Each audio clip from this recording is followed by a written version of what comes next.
ऊषा सिंह की 15 साल की बेटी देर रात करीब 3:30 बजे घर में चिल्लाती है और चिल्लाते हुए अपने छत पर आती है और पड़ोसियों वालों को बुलाती है और पड़ोसियों से कहती है कि चल कर के देखिए, माँ की किसी ने हत्या कर दी है। पड़ोसी जैसे ही घर के अंदर पहुंचते हैं तो उनकी हालत ख़राब हो जाती है। ऊषा देवी बेड में एक किनारे पड़ी हुई थी और किसी ने उनकी बहुत ही बेरहमी से गला रेत दिया था, जिसकी वजह से पूरा खून खून हो रखा हुआ था बेड में और ऊषा देवी की मौत हो चुकी थी। इसी बीच में ऊषा देवी की बेटी लक्की अपने मामा को फ़ोन करती है और उनको इस पूरे वारदात के बारे में जानकारी देती है। जैसे ही उनके मामा रवि को ये बातें पता चलती है, वो तुरंत पुलिस को इन्फॉर्म करते हैं और पुलिस मौका वारदात पर पहुंच जाती है। तो ये कौन थी ऊषा देवी जिनकी इतनी बेरहमी से हत्या कर दी गई थी, और क्या हत्या किसी रंजिश की वजह से की गई थी या इसके पीछे की कुछ ऐसी कहानी थी जिसके बारे में जब आपको पता चलेगा तो आप लोग भी यही सोचेंगे कि कलयुग में रिश्ते क्या से क्या होते जा रहे हैं। तो आज का वीडियो होने वाला है बहुत इंटरेस्टिंग। यदि आपको वीडियो पसंद आता है तो वीडियो को लाइक और चैनल को सब्सक्राइब जरूर कर लीजिए, क्योंकि ऐसे इंटरेस्टिंग वीडियो मैं आप लोगों के लिए हर रोज़ लेकर के आता हूँ। तो चलिए वीडियो को शुरू करते हैं विस्तार से। तो आज की कहानी की शुरुआत होती है लखनऊ के चिन्हट शहर के सेमरा गांव से। यहाँ पर ऊषा देवी अपनी बेटी के साथ रहती हैं। उनके पति योगिंदर सिंह का करीब 12 साल पहले बीमारी की वजह से मौत हो गई थी। ऊषा देवी के एक भी लड़के नहीं हैं और एक ही बेटी है जिसका नाम है लक्की, और इस समय उसकी उम्र 15 साल के आसपास है। ऊषा देवी हाई कोर्ट में हाउस कीपिंग का काम करती हैं और उससे जो भी पैसा कमाती हैं उसी से उनका परिवार पलता है। ऊषा देवी जब भी नौकरी पर जाती थी तो वो अपनी बेटी को घर पर ही छोड़ करके जाती थी, और जिसकी वजह से जो उनकी बेटी थी वो घर पर अकेली में रहती थी। और इसी बीच में उनकी बेटी का घर से 400 मीटर की दूरी पर रहने वाले एक मुस्लिम लड़के शाहिद से प्रेम संबंध हो जाते हैं। शाहिद की उम्र अभी 17 साल है, वहीं ऊषा देवी की बेटी लकी की उम्र 15 साल के आसपास है, और दोनों के बीच में प्रेम संबंध स्थापित हो जाते हैं। लेकिन ऊषा देवी लगातार इस तरीके के प्रेम संबंधों का विरोध कर रही थी और वो यही कह रही थी कि जो वो लड़का है वो हमारे धर्म का नहीं है, वो दूसरे धर्म का है। वो लगातार लक्की को समझाने की कोशिश कर रही थी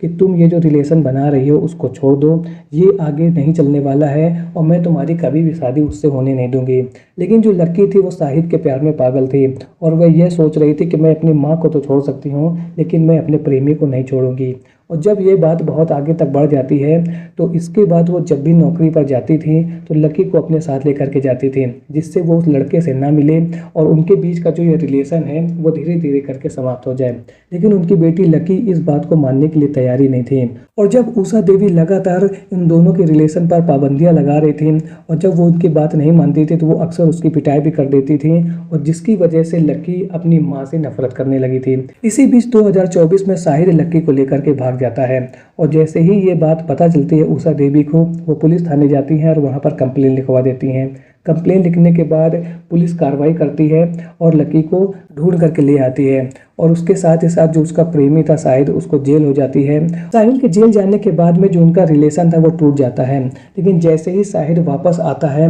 वो एक बार फिर से लकी के संपर्क में आ जाता है, और अब वह लक्की को पट्टी पढ़ाता है कि मैं तुम्हारी माँ की वजह से जेल गया था और हमारी माँ हम दोनों को एक होने नहीं देना चाहती है। यानी कि वो कुल मिला करके धीरे धीरे लक्की के दिमाग में उसकी माँ के लिए जहर भर रहा था, और ये जहर आगे चल करके इतना बड़ा रूप लेने वाला था, इसके बारे में किसी को कुछ भी नहीं मालूम था। वहीं दूसरी ओर ऊषा देवी अपनी बेटी के इस प्रकार के रिलेशन से बहुत ज़्यादा परेशान थी और वो यही सोच रही थी कि हमारी बेटी अब गलत रास्ते पर चल चुकी है और उसने एक गैर धर्म के लड़के के साथ रिलेशन बना लिए हैं। वहीं दूसरी ओर जो उसका प्रेमी था शाहिद, वो लगातार लक्की के कान भर रहा था कि तुम्हारी माँ की वजह से मैं जेल गया हूँ। शाहिद लगातार लक्की के दिमाग में जहर भरता रहता है और धीरे धीरे लक्की भी अपनी माँ से नफरत करने लगती है, और इसी बीच शाहिद प्लान बनाता है कि जब तक तुम्हारी माँ रहेंगी वो हम दोनों को एक होने नहीं देंगी। ऐसा करते हैं कि उसको अपने रास्ते से हटा देते हैं, और वह एक प्लान बनाता है और उस प्लान में लकी उसका साथ देने का वादा कर देती है। इसी बीच एक रोज आधी रात को जब ऊषा देवी अपने कमरे में सो रही थी,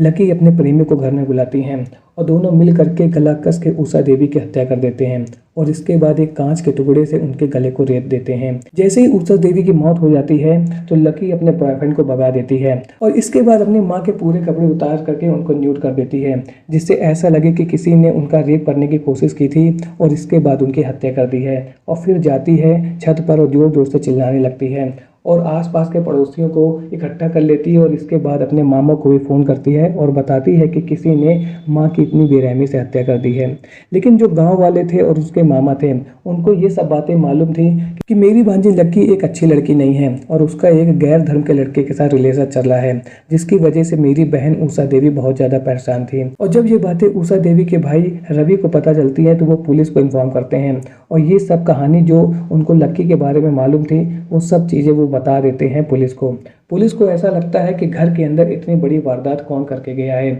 जब इतने पॉश इलाके में जब आसपास इतने लोग रह रहे हैं और इसके बाद किसी को भी इसके बारे में कुछ पता ही नहीं चला। तो पुलिस वाले क्या करते हैं, लक्की को पकड़ते हैं और उसके बाद उससे पूछताछ करते हैं। जब पुलिस वाले अपने तरीके से पूछताछ करते हैं तो लक्की बहुत देर तक पुलिस को बेवकूफ़ नहीं बना पाती है और वह पूरी सच्चाई उनके सामने खोल करके रख देती है और बताती है कि कैसे उसने अपने प्रेमी शाहिद के साथ मिल करके माँ के साथ ऐसा कांड कर दिया है और इसके बाद उसने कैसे अपने प्रेमी शाहिद को घर से भगा दिया और फिर शोर मचा करके लोगों को इकट्ठा किया और फिर रेप की कहानी सबको सुना दी। लेकिन पुलिस वालों ने उसकी कलाकारी को पकड़ लिया और अब शाहिद और उसके प्रेमिका लक्की दोनों पुलिस की गिरफ्त में हैं और पुलिस उनको अब कोर्ट में पेश करने की तैयारी कर रही है। तो आज की वीडियो में आपने देखा कि कैसे एक नाबालिग लड़की ने बहकावे में आकर के अपनी माँ की हत्या कर दी। उस माँ की जिसने उसको 9 महीने तक अपने पेट में रखा, सभी तरीके के दुख दर्द सहे और इस धरती में लेके आई, पाला पोसा बड़ा किया। लेकिन अब उसको एक गैर इंसान से प्यार हो गया है